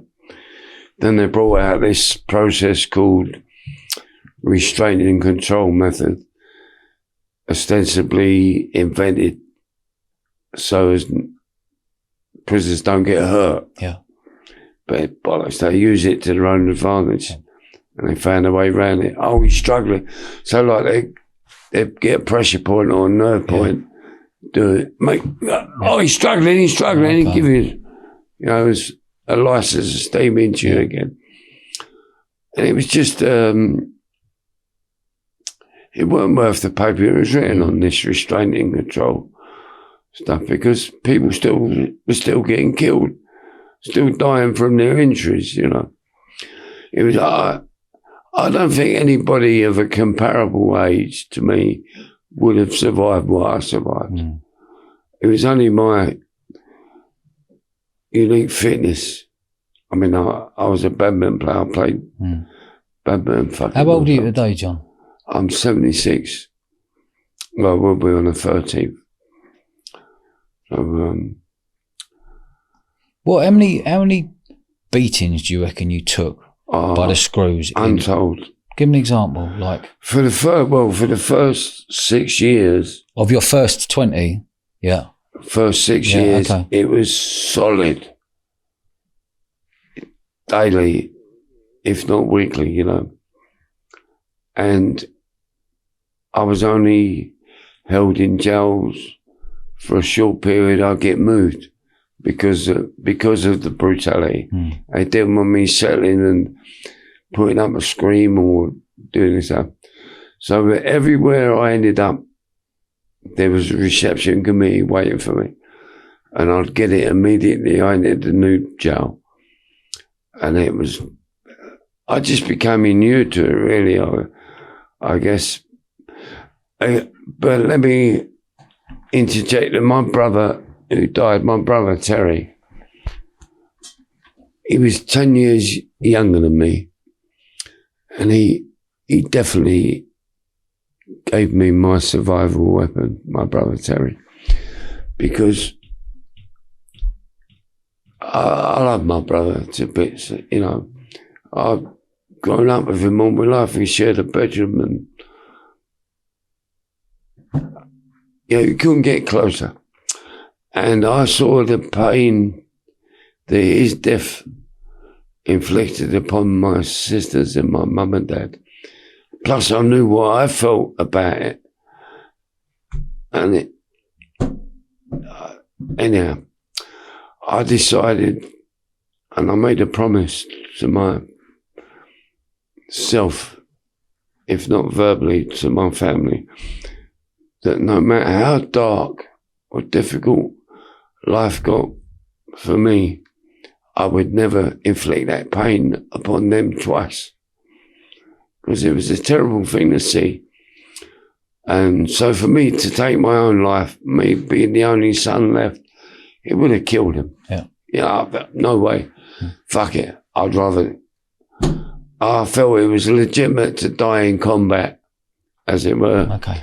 But not to inflict, not to take my own life. Yeah. Did it ever cross your mind to ever take your own life? Oh, yeah. I felt, fuck it, I wanted to pull the plug many times, but I couldn't.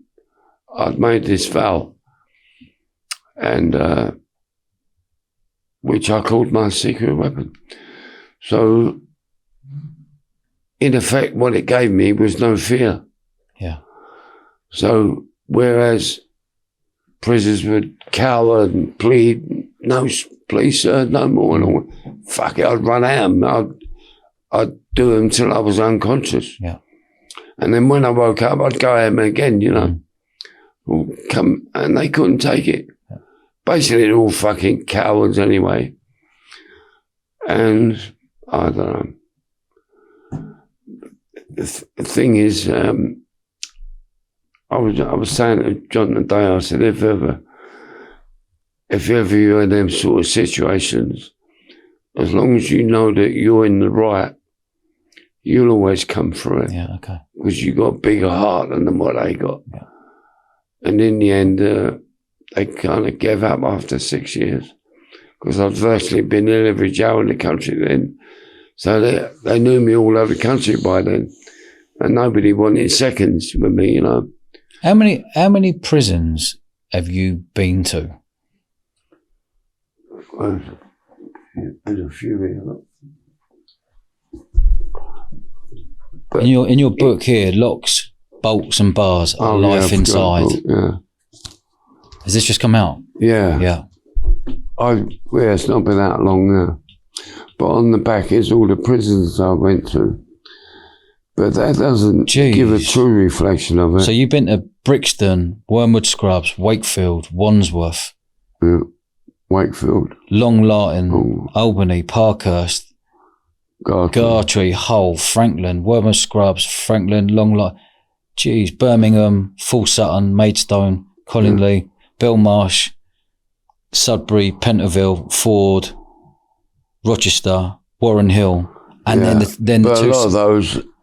And then the two Spanish ones. 3 or 4 times, and the two free Spanish ones. Bloody hell.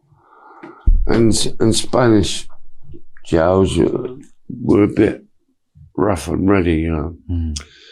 But I found that the Spanish prisoners were absolutely terrified of the jefes, what they called the jefes, the screws. Yeah. Because most of the Spanish screws were like 4 for nothing, you know. But for some reason they ruled with a reign of terror. But whereas what I'd come through, it was fucking meat and gravy to me, you know. Yeah. And they kind of left me alone. Yeah.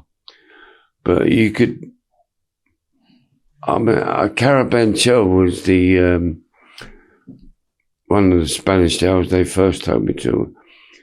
And it was dark late at night when I finally got through the reception. I opened up the wing and more or less said, well, find your own fucking cell. Yeah. You know, and a lot of the windows were out, there were no windows. And so you must have spent time with a lot of faces in prison over the years. What's Charlie Bronson actually like? Well, it's a bit of a sore subject with me because he pissed me off something fucking right, and I kind of severed all contact with him, you know. Listen, I don't wish the geezer any ill will or nothing, but he's kind of made his own bed, he's got to lie in it, you know. Because when he first come away, I was in Franklin, and he was just a big soppy kid then, you know. And we felt like he needed to tame down a bit. We took him under our wing and kind of looked after him, you know. But then he kind of got too comfortable and settled. And the bully started coming at him, you know. He was taking liberties and acting fucking weird. And it was all, to my mind, scripted and manufactured, you know. I think the first pointer is, who would want to change their name from Mickey Peterson to fucking Charles Bronson, a hard man Hollywood actor? He says it's for because it was his fight name or whatever. But that doesn't explain his latest one, Salvador, does it? Or after Dali or whatever. To me, it's I don't know. You get a lot of character. He's now superseded me as being the longest serving prisoner in England. And as far as I'm concerned, he can have the fucking title because I don't want it. You know, but he could get out. He could still get his freedom now if he dropped all the bollocks, started talking sensible, and stop telling fucking lies and putting all the act on, becoming normal, then he could get out. But he's built up this character, and I think he's kind of locked into the role now. I don't think he'll ever get out of himself. I don't know. He may do. But people were thinking, oh, he's coming up for parole. They thought he was getting out last year. Yeah. He's not even been tested on the landings with normal prisoners, let alone decategorised to Cat C, Cat D, etc., to see if he's safe to release on the public. As long as he's acting like a bit woo-woo, how are they going to say he's acceptable risk to the public? Ain't going to happen, is it? So he's got to change his ways And it's as simple as that. What did Bronson do to wind you up? So, well, he done me a favour as well, I should say. So he was writing to me. And he used to get his little drawings on postcards and all that. And he had this girl visiting him. He used to be his PA. And she used to sell his art for him and help him get a few quid and all, if you can call it art. And he said to her one day, "Do you know John Massey?" She went, "No." He said, "Well, he's from your manor. He lives round the corner from you. Write to him." So she started writing to me. And that was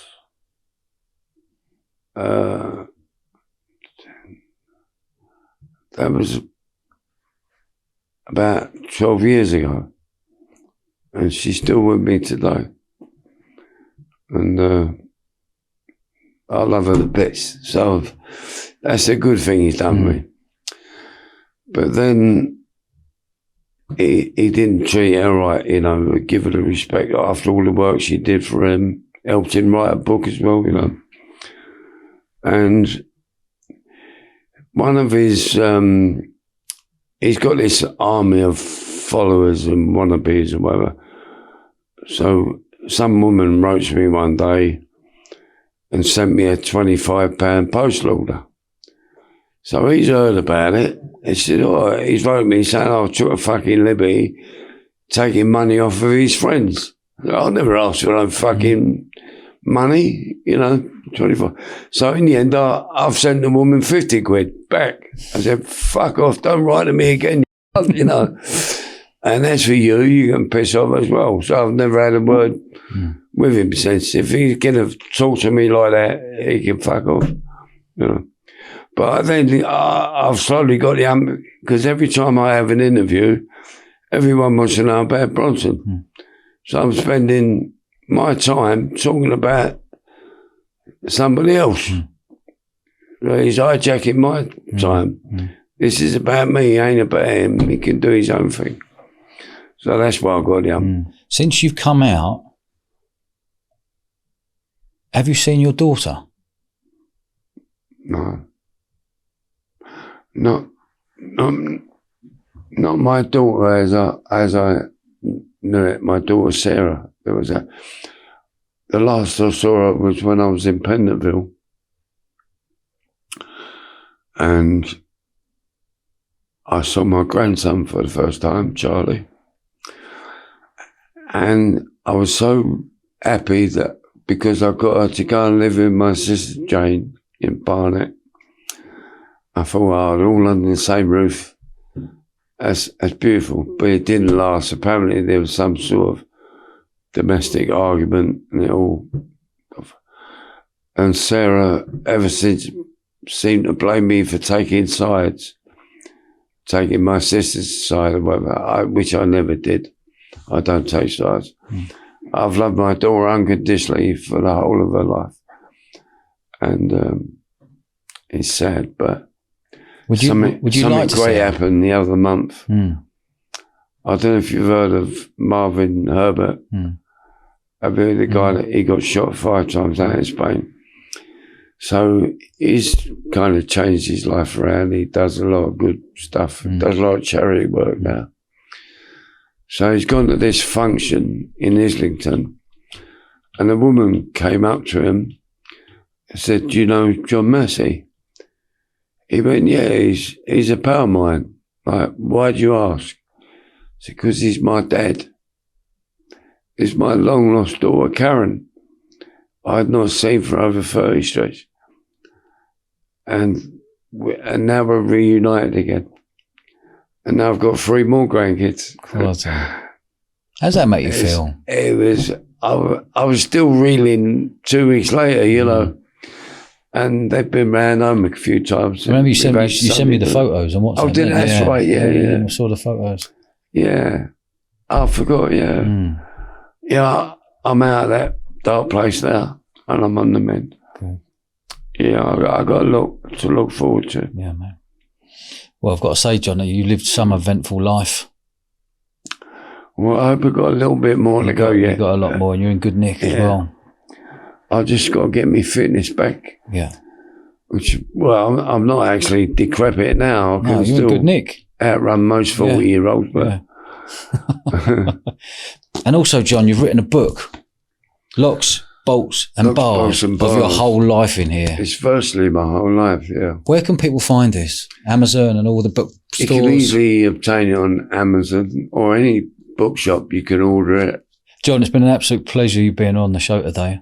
I really thank you making the effort coming down here from London. And I want to thank you too, because each time I talk about this, it kind of helps me as well. Good. Kind of purges my soul, you know. Yeah, so thank you. Good man. Cheers, John. Good luck to you, mate. You too. Nice one. Hi guys, I hope you enjoyed that as much as I did. Can you do us a favour and subscribe to the channel? It's totally free and it massively helps our show. Cheers guys.